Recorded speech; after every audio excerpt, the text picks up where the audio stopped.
Hi there, and Happy New Year. Happy Oshogatsu. And congratulations for this happy Mochitsuki, the 25th year anniversary. Congratulations, Portland community.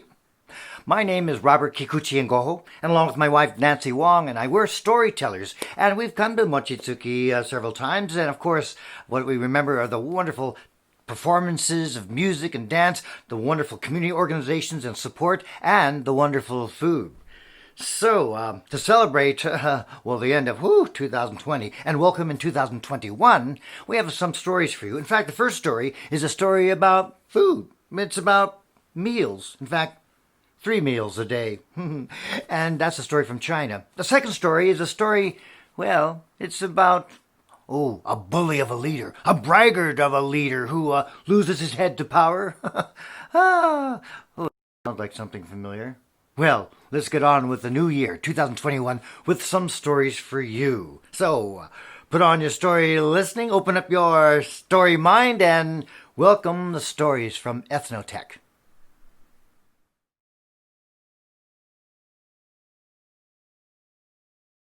From China, from a storytelling village in China called Gensun. And this traditional story brought to us by the many elders of that community, we'd like to share this one with you, and it's called 3 Meals a Day.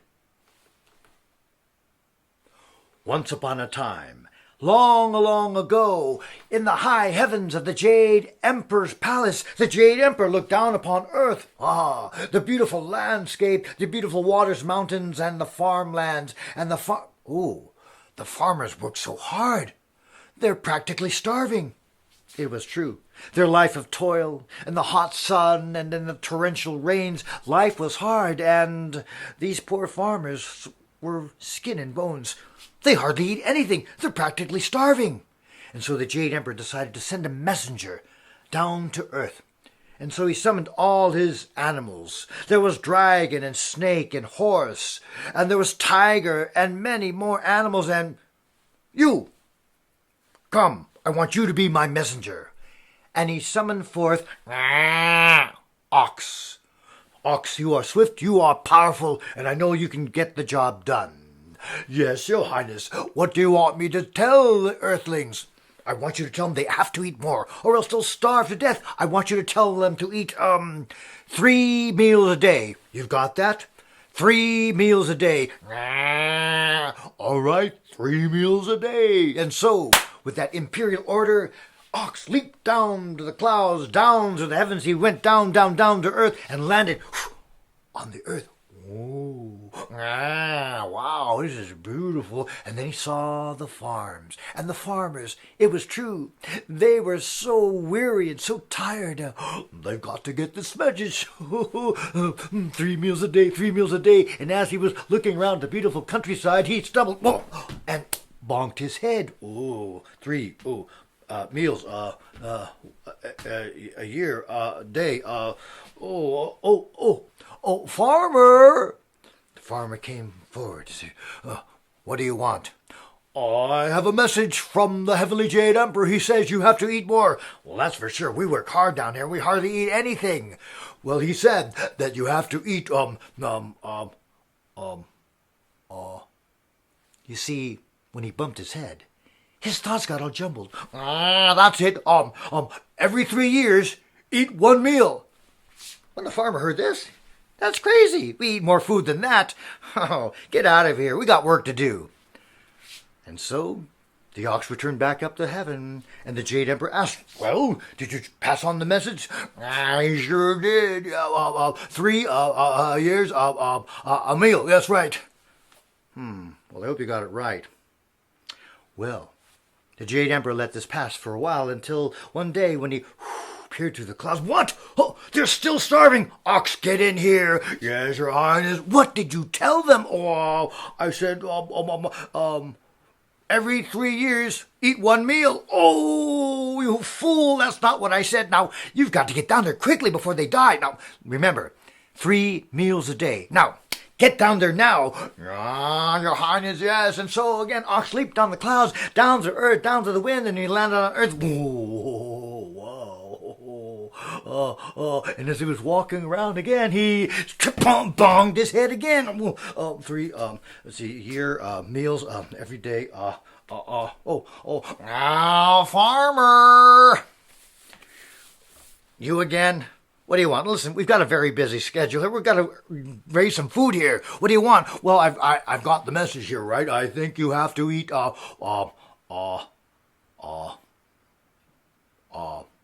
that's it. Once a year, eat 3 days in a row. You gotta be nuts. Are you sure you're getting this message right? Oh, I'm sure it's from the boss up there. I don't know about this. Just get out of here. We've got work to do, raising food. Well, again, the ox returned back up to heaven, and the Jade Emperor questioned him. What? Once a year? 3 days in a row? No, they're surely going to die. You get back. Now, remember, repeat after me. 3 meals a day. Oh, I got it. 3 meals a day. 3 meals every day. I've got it. Now, quickly, get down there. And so, as Ox went down to earth, he recited, and 3 meals a day, 3 meals a day, 3 meals a day, and he landed. I'm not going to trip on that. Whoa, bong! 3 days, now, farmer! Now, if you're going to say something silly again, I don't want to hear it. Well, no, I've got it right this time. That's it.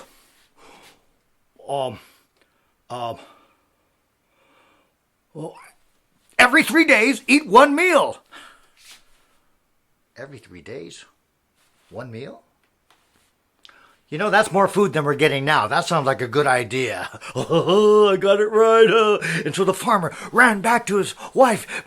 Wife, come quick. I got some news for you. It's going to be every 3 days, 1 meal. 3 days, 1 meal, 3 days, 1 meal. And as he was about to step into his house, he tripped. Boom!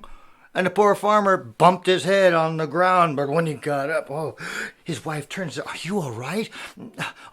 Now, what's all this shouting about? What's all this news about 3 and meals? And what did you hear? I heard a message from the heavens. Go on. It was eat 3 meals a day. Every day, eat 3 meals. His wife was overjoyed. 3 meals a day, 3 meals a day. And so they ran outside and called all the people in the villages, on the farmlands, 3 meals a day, 3 meals a day. Well, they had a feast. They had plenty of food. And they nourished themselves 3 meals a day. Meanwhile, up in heaven, when the ox got up there, he had bumbled the message. And when he saw the Jade Emperor with a big smile, finally, Ox, you've got it right. I did? I did? Yes, well, take a look yourself.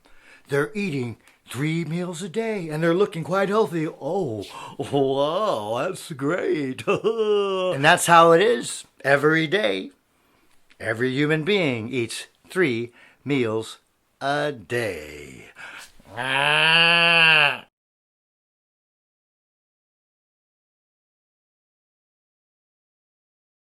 The Khan's Head, a folktale from Mongolia. Everyone was deathly afraid of the Khan. One wrong glance, One wrong stare, and you could be the victim of off with his head. So, from the wealthiest of the noble class to the poorest of shepherds, no one ever raised their heads to look at the Khan. No one ever dared look him in the eyes. No one ever faced him face to face. Humble yourselves before me, or else. But in time, the inevitable happened. All this humbling of all those around him finally became boring. All this sniveling and all this groveling and prostrating before me. I wish to have a little peace and quiet. And so the Khan decided to go for a ride on his horse, accompanied by his 2 loyal servants, riding right behind him. Well, after a while, the entourage made its way into the vast grasslands, whereupon the Khan decided to stop and take a rest. The great steppe spread to the horizon, and the only object nearby was the lone, rather stubby pine tree. As there was nowhere else to sit, and the Khan would never belittle himself to sit on the dirt, He ordered his servants to make a seat for him. bend that pine tree down, that I might sit in the crook of his bow. And at once the servants rushed to the tree, wrangled it, and with great effort bent that tree trunk down, tying it to a gnarled root nearby. And when they had finished, immediately the servants bowed. Your Highness, your makeshift throne is ready. The Khan simply gave a grunt and clambered onto the arched bough of the pine tree. Finally. Now I can peacefully look over the beauty of my vast lands. And so he nestled into the branchy nook of his new throne. When suddenly, twang! The rope The snapped, tree sprung! and the Kong was flung high into the air. Up, up, up, up, up away so far that it took many moments before the servants heard a distant thud. The servants ran to the Khan's body, laid out in the grass, so flat as a pancake. The Khan is dead. The Khan is dead! But, where's his head? Ooh, alas, the snap of the pine tree must have been so hard and fast that he lost his head. Did his head fly up to the heavens? No. The Khan was definitely not heaven bound. Yeah, well, perhaps his head is lost in the clouds. Now that seems more likely. But as you know, what goes up Must come down. And so they looked in the grass, Behind the rocks they looked in the gullies. and in the streams. Where's the Khan's head? Say, what did the Khan's head look like? Ooh, I don't know. Well, did you not ever see the Khan's head? No, never. Did you ever see the Khan's head? Not that I can remember. Wait, did the Khan even have a head? Oh, I'm not sure. Perhaps we need to ask the others in the palace.